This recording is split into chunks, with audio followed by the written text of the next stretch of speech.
Hola. Hey, everybody. Greetings. Happy Sunday morning.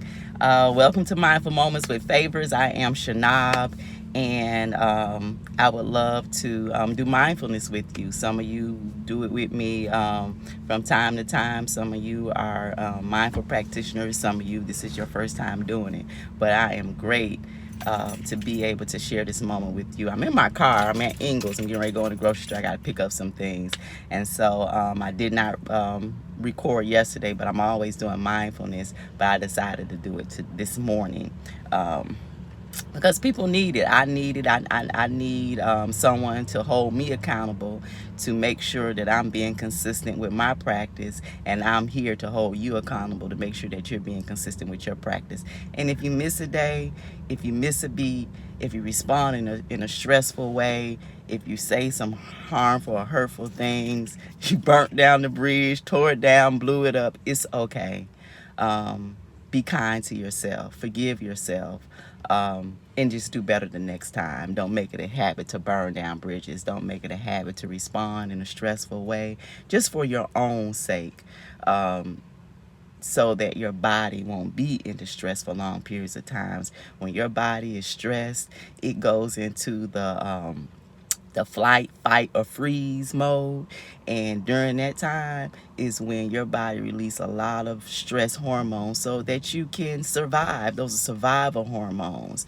Most of the time throughout the day, we are not in a position where we're not in a survival mode.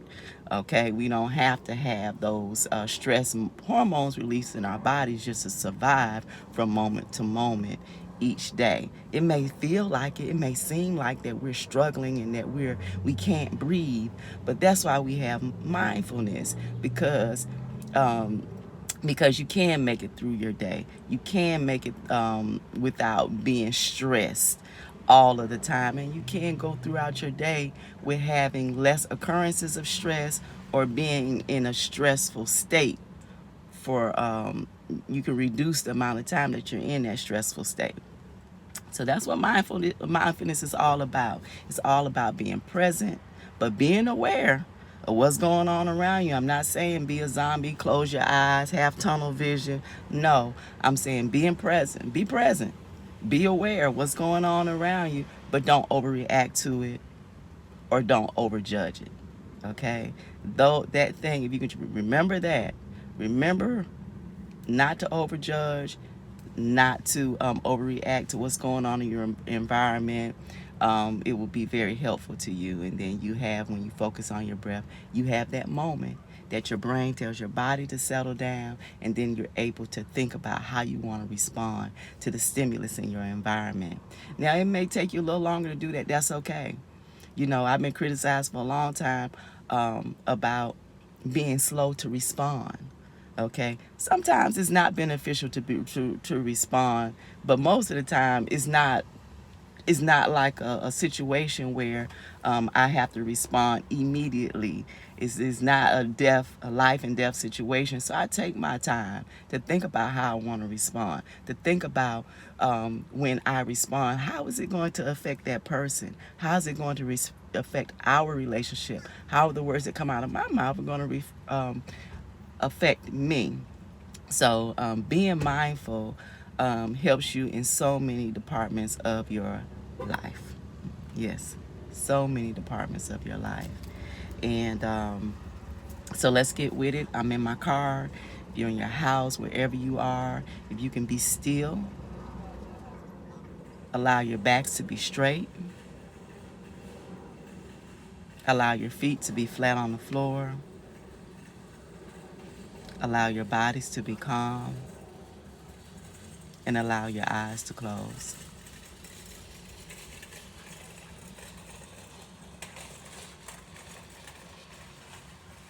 Allow your bodies to focus on your breath.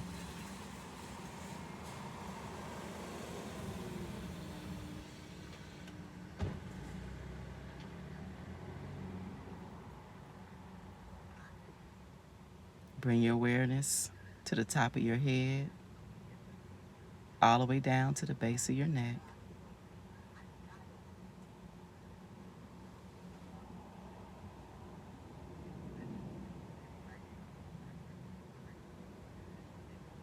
Notice any sensations or pain, feelings that you may have in those areas.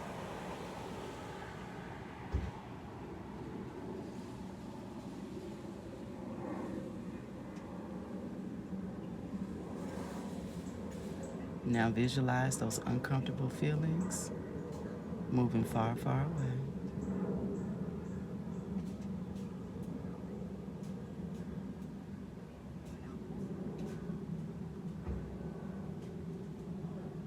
Bring your awareness back to your breath.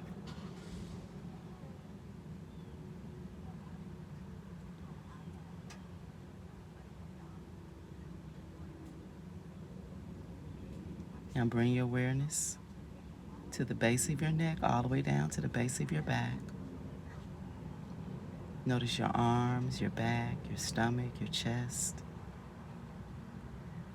your hands and fingers.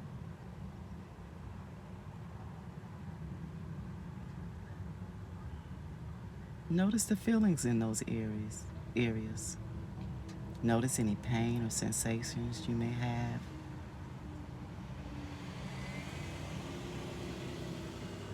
Now visualize those uncomfortable feelings going far, far away.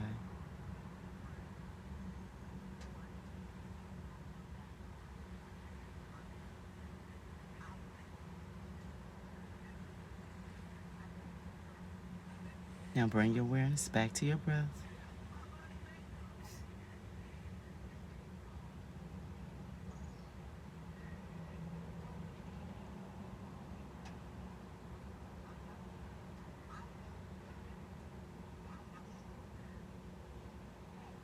Now bring your awareness to the base of your back, all the way down to the tips of your toes.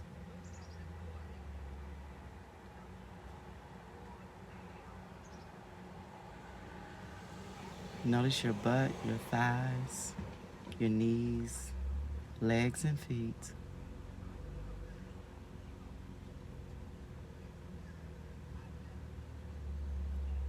Bring your awareness to any pain or sensations in those areas.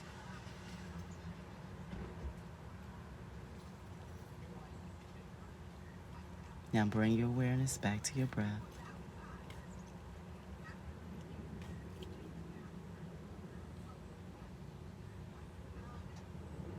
Now visualize all of those uncomfortable feelings leaving your body and going far, far away.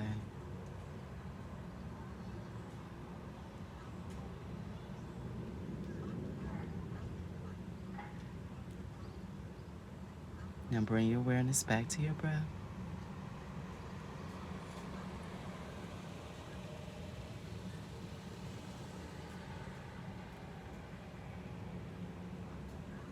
Visualize your entire body from the top of your head all the way down to your tips of your toes being totally relaxed and pain-free.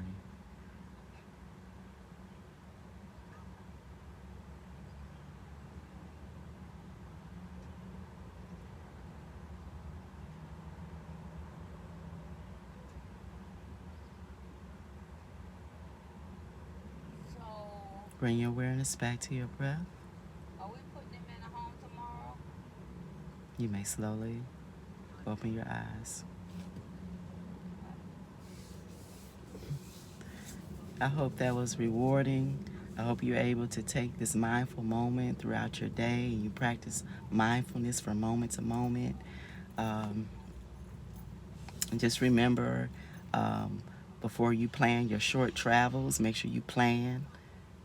This is a time where you may experience or observe different type of setbacks with your communication and your travel, especially communication and travel. Short travels especially, you may experience a flat tire, you may run out of gas, you may have a accident. Short travel means places from your short distances. It may be a day trip, it may be to the grocery store, it may be to the mall, it may be to your parents' house or your boyfriend's house, whoever. but they're short trips. They're not long trips. And this is a time we're in the Mercury retrograde shadow period. So the shadow period, I've heard astrologists describe the shadow period as when you describe a drive-by shooting. Like when somebody come by for a drive-by shooting, they come and they case it out. They drive by the first time. And then when they come by to actually do the drive-by, that's the Mercury. That's the Mercury retrograde. That's when you begin to feel those things that usually go in forward motions. You'll have setbacks or slowdowns. It's a time where you are to regroup with whatever department of your life you need to regroup. Okay, and then there's another shadow period after Mercury becomes direct. Okay, directs, it begins to appear that it's moving in forward motion. When it's in retrograde, it appears it's either moving backwards or it's standing still. So when it moves back and when it goes back, that's like another drive by when they come by and they come back to see the damage that they have done. So there's three very important periods of the Mercury retrograde. You have your shadow period, you have it when it actually stations into that retrograde position, and then you have a period, another shadow period where you have a rerun of the first shadow period, where you have a time to go back and fix and redo the things that you need to do, or not redo or regroup, or get or improve. So that's my little tip on the Mercury retrograde. Make sure that whenever you send messages that it's going to the correct person, that you are sending the correct messages. I cannot say that enough. Just from experience, I've had those hiccups during these Mercury retrograde periods. So I heard a very, very profound definition of leader. A leader is being able to harness energy and use that energy to promote change. So are you harnessing energy to promote change, to promote positive change? Um, Promote that change with yourself, then promote it with others. Or you can promote it with others. The more that you give acts of kindness, you show acts of kindness, you show gratitude, the more you feel empowered, the more that you have feelings of bliss and joy and happiness, and less feelings of those low frequency behaviors. So let's make sure that we are being good, we're being righteous, we're being full of joy and light. So I love y'all. This morning, I usually try to share, well, not share, but I usually try to, if I have a thought that morning when I first wake up, I usually try to act on it, because that spirit telling me what I need to do. Why? I don't know. I just try to be obedient. But this morning, a loved one, a family member was on my mind, Jim McGee. So I just wanted to call his name, tell him that we love you. We love you very much. We're sending a lot of sun and light to you today. And if you're already filled with sun and light today, if you just need a boost on tomorrow, you hold it close to your heart, and you think about all the light and love and joy that you have showered other people with, because now it's time to shower you with the light and joy and love, because you have blessed so many other people. Thank you, Jim McGee. I love you. I love everybody. Remember, can't say it enough. Listen to Spirit. Spirit is always moving to move you into the right direction. And stay woke. Love you. Peace.